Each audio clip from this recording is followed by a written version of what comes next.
Hello students, class 7th maths NCERT chapter 13 exponents and powers exercise 13.2 solution.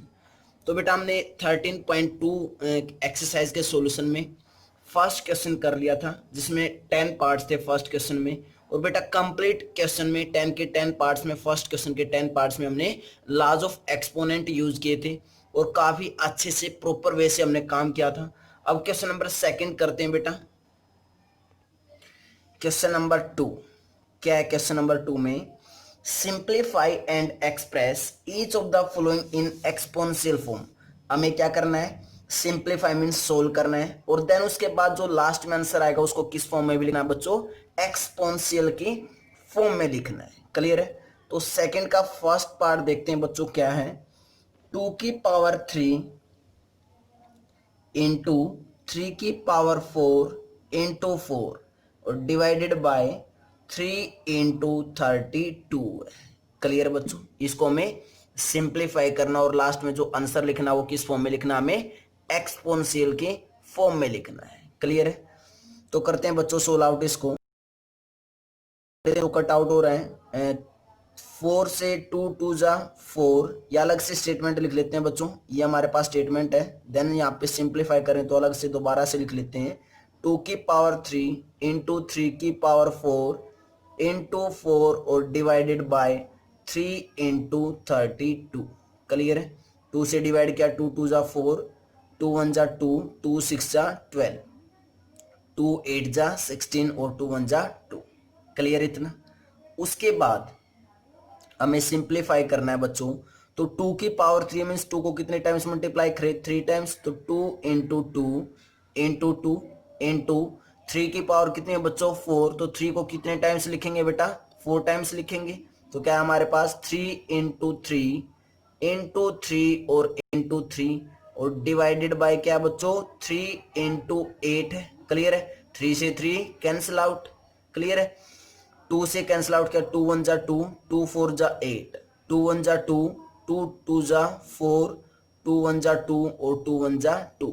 तो ऊपर क्या बचा बच्चों हमारे पास? 3 इंटू 3 इंटू 3, यही बचा।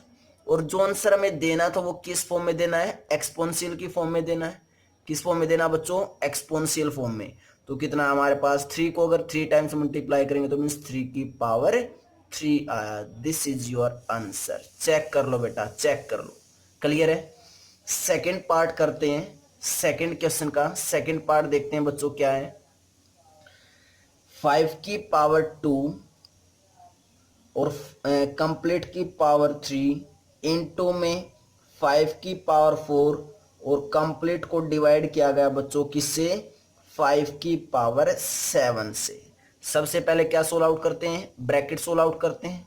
तो ब्रैकेट को सोल्व आउट करेंगे तो पहले ये वाला यूज करेंगे बच्चों, और इस पे जब एक्सपोनेंशियल के हम लाज लाएंगे, लाज ऑफ एक्सपोनेंट, तो कौन सा लगता है? ए की पावर एम और कंप्लीट की पावर एन अगर हो तो क्या हो जाता है बच्चों? ए की पावर एम इंटू एन, यही होता है। तो यहाँ पे यूज करेंगे तो क्या आएगा? 5 की पावर 2 इंटू 3। क्लियर है? और इंटू में 5 की पावर 4 और कंप्लीट को डिवाइड किया गया किससे? 5 की पावर 7 से। क्लियर है? नेक्स्ट स्टेप क्या होगा? 5 की पावर 2 इंटू 3 6, तो मीन्स 5 की पावर 6 इंटू 5 की पावर 4 और डिवाइडेड बाय क्या बच्चों? 5 की पावर 7। क्लियर है? 5 की पावर 6 इंटू 5 की पावर 4 कौन सा ला यूज हो रहा है? मैं साइड में लिख रहा हूं बच्चों, ए की पावर एम इंटू ए की पावर एन। किसके इक्वल होता है बच्चों? ए की पावर एम प्लस एन के इक्वल होता है। क्लियर इतना? ए की पावर एम प्लस एन के इक्वल होता है, यहाँ पे यूज कर सकते हैं। तो कितना हमारे पास? 5 की पावर 6 प्लस 4 और डिवाइडेड बाय क्या बच्चों? 5 की पावर 7। तो 5 की पावर कितना आया? 5 की पावर 6 प्लस 4 इज 10, मीन्स 5 की पावर 10 डिवाइडेड बाय 5 की पावर 7।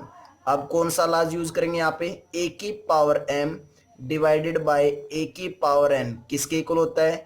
ए की पावर एम माइनस एन के इक्वल होता है।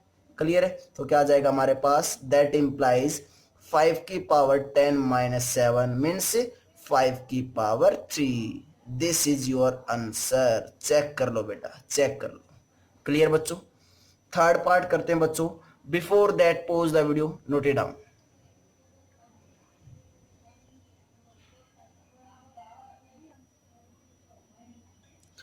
थर्ड पार्ट देखते हैं बच्चों क्या है। सेकंड क्वेश्चन का थर्ड पार्ट, 25 की पावर 4 डिवाइडेड बाय 5 की पावर 3। क्या दिया आपकी बार हमें? 25 की पावर 4 और डिवाइडेड बाय 5 की पावर 3 दिया बच्चों। क्लियर है? अब यहाँ पे ना तो बेस सेम है बच्चों और ना ही पावर सेम है, तो सर कौन सा फार्मूला यहाँ पे हम यूज करने वाले हैं वो देखते हैं। देखो बच्चों, हमें ये पता होना चाहिए, मैंने आई थिंक स्केयर्स और जो बच्चों स्केयर्स हैं वो 1 to 25 में लिखवा चुका हूँ और वो लेक्चर्स भी मैंने करवाए थे।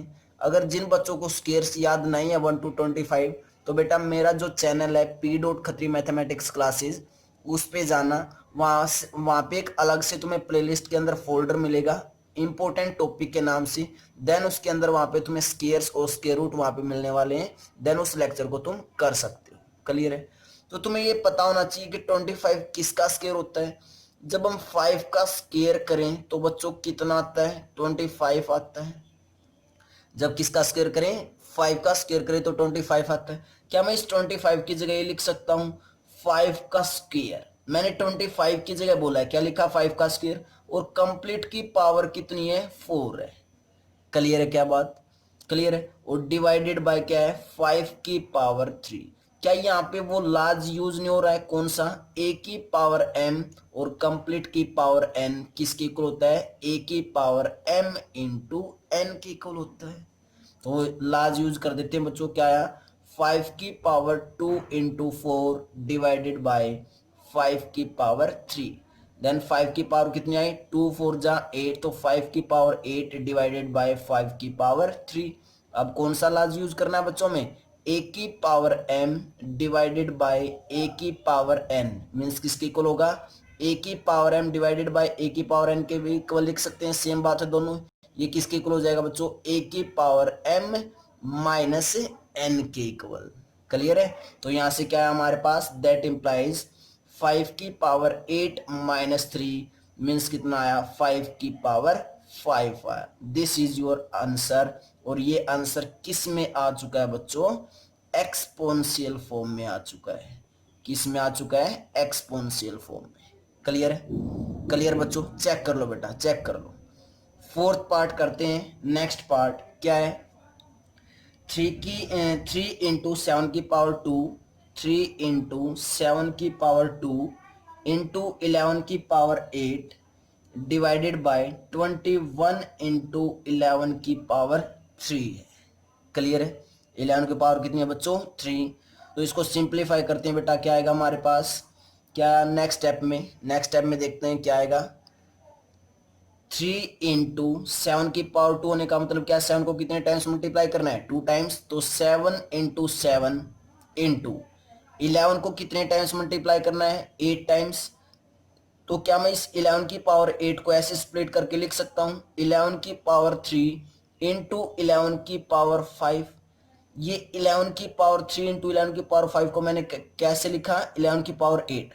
इसको बच्चों 11 की पावर 8 को मैंने लिख लिया 11 की पावर 3 इंटू 11 की पावर 5 लिख सकते हैं। क्यों?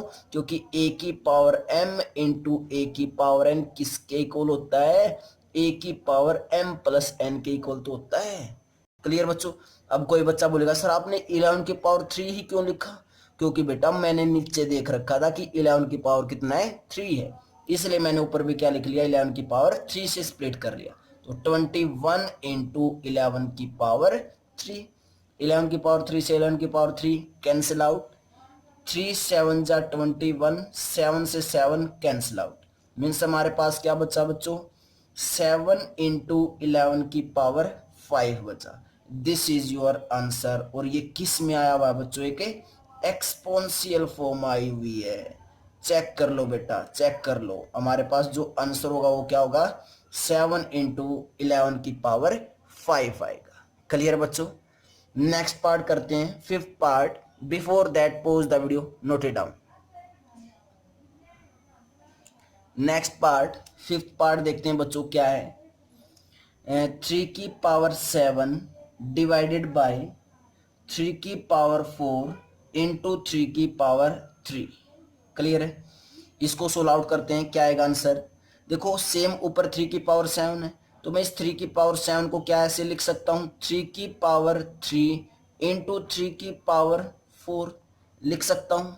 बिल्कुल लिख सकते हैं बच्चों, क्योंकि कौन सा फार्मूला यूज कर दिया हमने, ए की पावर m इंटू ए की पावर n किसके इक्वल होता है, ए की पावर m प्लस n के इक्वल होता है। तो लिख सकते हैं 3 की पावर 7 को ऐसे स्प्लिट करके, तो कितना है हमारे पास, 3 की पावर 3 इंटू 3 की पावर 4 डिवाइडेड बाय नीचे क्या है, 3 की पावर 4 इंटू 3 की पावर 3, 3 की पावर 3 से 3 की पावर 3 कैंसिल आउट, 3 की पावर 4 से 3 की पावर 4 कैंसिल आउट, कितना बचा ऊपर, 1 बचा, means that implies 1 is your answer. Clear है? और इस 1 को मैं किस में लिखना है, क्या ये 1 एक एक्सपोनेंशियल फॉर्म आई है, नहीं, ये 1 एक एक्सपोनेंशियल फॉर्म है नहीं है। तो इसको बेटा दूसरे वे से हम कैसे भी लिख सकते हैं, 1 को 3 की पावर 0 भी लिख सकते हैं। अगर किस में पूछा आंसर, एक्सपोनेंशियल फॉर्म में पूछा है, तो 1 को हम क्या लिख सकते हैं, 3 की पावर 0 भी लिख सकते हैं। क्योंकि मैंने बताया था किसी भी नंबर की पावर अगर क्या बच्चों 0, तो वो किसके इक्वल होता है, 1 के इक्वल होता है। मैंने बताया था ना इंट्रोडक्शन लेक्चर में, जैसे ए की पावर 0 किसके इक्वल होता है, 1 के इक्वल होता है। ए कुछ भी नंबर हो सकता है, ए कोई भी नंबर हो सकता है, तो मीन्स किसी भी नंबर की पावर जब 0 करे तो किसके इक्वल होता है, 1 के इक्वल। तो मैंने 1 को 3 की पावर 0 के इक्वल क्यों लिखा, क्योंकि बेटा इसके अंदर बेस भी क्या थे, 3 थी। अगर बेस सभी 5 होती और इसका आंसर 1 आता, तो मैं क्या लिख देता यहाँ पे, 5 की पावर 0 लिख देता। क्लियर है बच्चों? क्लियर बेटा? तो बहुत ही अच्छे क्वेश्चन है, इंटरेस्टिंग क्वेश्चन है बच्चों, बहुत कुछ सीखने को मिल रहा है हमें यहाँ से। क्लियर बेटा? नेक्स्ट पार्ट करते हैं, 6th part. Before that pause the video, note it down. 6th part बच्चों, सेकंड क्वेश्चन का 6th पार्ट, 2 की पावर 0 प्लस 3 की पावर 0 प्लस 4 की पावर 0। क्लियर है? इसको सिंप्लीफाई करना बहुत ही इजी है। अभी अभी बता के आया था कि अगर किसी नंबर की पावर 0 तो किसके इक्वल होता है, 1 के इक्वल होता है। इंट्रोडक्शन लेक्चर में क्या था बच्चों, तो 2 की पावर 0 किसके इक्वल होगी, 1 के इक्वल होगा, प्लस 3 की पावर 0 भी 1 के इक्वल, प्लस 4 की पावर 0 भी 1 के equal, means 1 plus 1 plus 1 is 3। तो आंसर कितना है बच्चों हमारे पास है, 3 आया। क्लियर है बेटा? क्लियर है? नेक्स्ट पार्ट 7th पार्ट देखते हैं बच्चों, क्या है 7th पार्ट, क्या है, 2 की पावर 0 इंटू 3 की पावर 0 इंटू 4 की पावर 0। बिल्कुल सेम है ऊपर वाला और नीचे वाला। ऊपर वाले में क्या था, बीच में प्लस था, और नीचे वाले में क्या बच्चों, मल्टीप्लाई। वैसे में ये ध्यान देना है, 2 की पावर 0 किसके इक्वल होगा, 1 के इक्वल, इंटू 3 की पावर 0 भी 1 के इक्वल, इंटू 4 की पावर 0 भी 1 के इक्वल। और बेटा 1 को जब हम कितने टाइम्स, 3 टाइम्स मल्टीप्लाई करेंगे तो वापस क्या आएगा, 1 ही आएगा। ध्यान देना है बच्चों आंसर पे। क्लियर बेटा? नेक्स्ट पार्ट 8th पार्ट करते हैं बच्चों। 8th पार्ट में मैं क्या बोला, 3 की पावर 0 प्लस 2 की पावर 0 और मल्टीप्लाई 5 की पावर 0। तो सबसे पहले क्या सोल्व करते हैं, ब्रैकेट सोल्व करते हैं। और किसी नंबर की पावर 0 तो बच्चों कितना बताया था मैंने, किसके इक्वल होता है, 1 के इक्वल। तो 3 की पावर 0 इज 1 प्लस 2 की power 0 is also 1, bracket closed, और इंटू 5 की पावर 0 इज आल्सो 1। क्लियर बेटा? इतना तो 1 प्लस 1 2, कितना बना ब्रैकेट के अंदर 2, और इनटू 1, 2 की जब 1 के साथ मल्टीप्लाई करेंगे तो वापस क्या आ जाएगा बच्चों, 2 आ जाएगा। कितना आ जाएगा वापस से, 2। This is your answer. Check कर लो बेटा, चेक कर लो। क्लियर है? 8th पार्ट क्लियर बेटा? उसके बाद 9th पार्ट देखते हैं, क्या है 9th पार्ट, 2 की पावर 8 इंटू ए की पावर 5 डिवाइडेड बाय 4 की पावर 3 इंटू ए की पावर 3। क्लियर है बच्चों? हमें इसको सिंप्लीफाई करना है। सिंप्लीफाई करना तो 2 की पावर 8 है, 2 को 8 टाइम्स लिख लो बेटा, 2 into 2 into 2 into 2 into 2 into 2 into 2 और इंटू में 2, 1 2 3 4 5 6 7 8, और इंटू ए की पावर 5 है, क्या मैं इस a की पावर 5 को ऐसे लिख सकता हूं, a की पावर 3 इंटू a की पावर 2? बिल्कुल लिख सकते हैं। कौन से आइडेंटिटी से बच्चों, कौन से लॉ से लिख सकते हैं हम? a की पावर m प्लस n से लिख सकते हैं, a की पावर m इंटू a की पावर n से। क्लियर है बच्चों, लिख सकते हैं इससे। और डिवाइडेड बाय क्या बच्चों, 4 की पावर 3 मीन्स 4 को 3 टाइम्स, 4 इंटू 4 इंटू 4, और इंटू में a की पावर 3, a की पावर 3 से a की पावर 3 कैंसिल आउट, 2 टू जा 4, 2 टू जा कितना बना यहाँ पे 4, 2 से 2 कैंसिल आउट, 2 टू जा 4, 2 से 2 कैंसिल आउट, 2 टू जा 4, 2 से 2 कैंसिल आउट। दैट इम्प्लाइज हमारे पास क्या बचा बच्चों, 2 इंटू 2, 2 इंटू 2, और इंटू में a की पावर क्या बची बच्चों, 2 बची। a की पावर 2 मीन्स हम अगर इसको सिंप्लीफाई करें, 2 को कितने टाइम्स मल्टीप्लाई किया गया है, 2 टाइम्स, तो क्या आएगा 2 की पावर 2 और इंटू a की पावर 2। बेस अलग अलग है लेकिन पावर क्या है, सेम है। याद करो बच्चों, a की पावर m, a की पावर m इंटू बी की पावर m किसके इक्वल होता है, a इंटू बी की पावर m के इक्वल होता है। याद करो, क्लियर है। तो यहाँ पे सेम ऐसे यूज करेंगे तो क्या आएगा, 2 इंटू a, और बोथ की पावर कितनी हो जाएगी, 2 हो जाएगी। This is your answer. Check कर लो बेटा, चेक कर लो कौन सा यूज किया हमने यहाँ पे लाज, ए की पावर m इंटू बी की पावर m वाला यूज किया है। किसके इक्वल होता है, बेस की मल्टीप्लाई हो जाती है और पावर 1 टाइम आती है, तो यहाँ पे भी बेस की क्या होगी, मल्टीप्लाई होगी और पावर 1 टाइम आ गई। क्लियर बेटा, क्लियर है यहाँ तक। उसके बाद नेक्स्ट पार्ट करते हैं 10th part. Before that pause the video, note it down.